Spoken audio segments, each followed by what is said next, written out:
दोस्तों, मैं हूं आपका दोस्त निराला सिंह। एक बार फिर से स्वागत है आपका मेरे YouTube चैनल निराला यूथ फाउंडेशन। जैसा कि आप सभी को पता है कि आगामी मार्च में inter district block level competition examination होने वाली है, जो निराला यूथ फाउंडेशन करा रही है।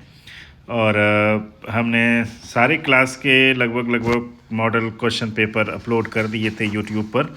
सिर्फ क्लास 9 का रह गया था, जो मैं आप लोग के सामने आज प्रस्तुत कर रहा हूँ। इसमें मैं कुल 30 क्वेश्चन को मैंने इसमें शामिल किया गया है, जो आपके ही विषयों से है।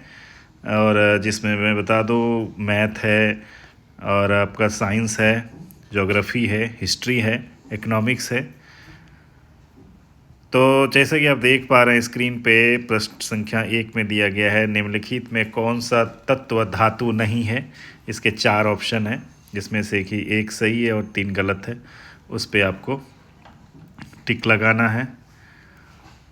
ध्वनि का वेग सर्वाधिक किस माध्यम में होता है?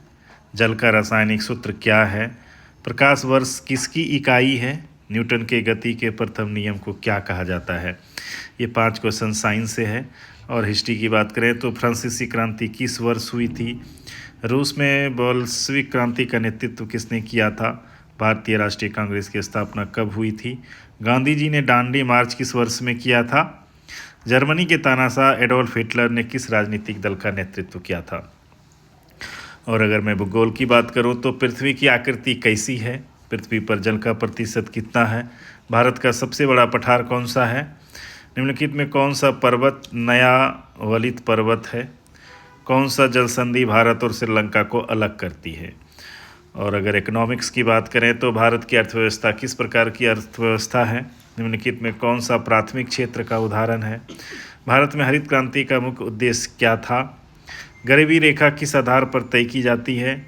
मुद्रास्फीति का क्या अर्थ होता है? लोकतंत्र।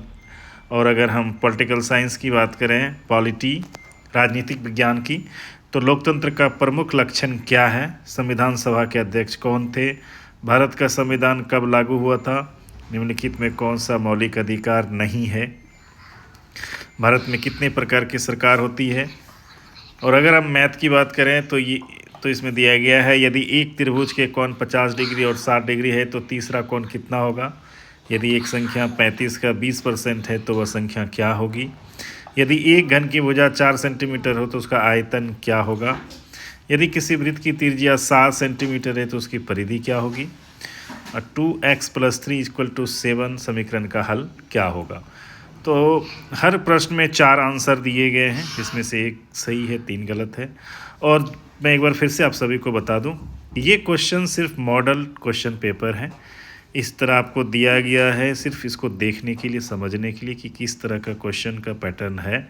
बाकी ये क्वेश्चन एग्ज़ाम में नहीं आने वाले हैं। बहुत सारे बच्चों का मैसेज आ रहा था, फ़ोन आ रहा था, उनका कहना था क्या इस क्वेश्चन को अगर मैं याद कर लूँ तो क्या मैं पास हो जाऊँ? जी नहीं, इस क्वेश्चन से आने वाले नहीं हैं।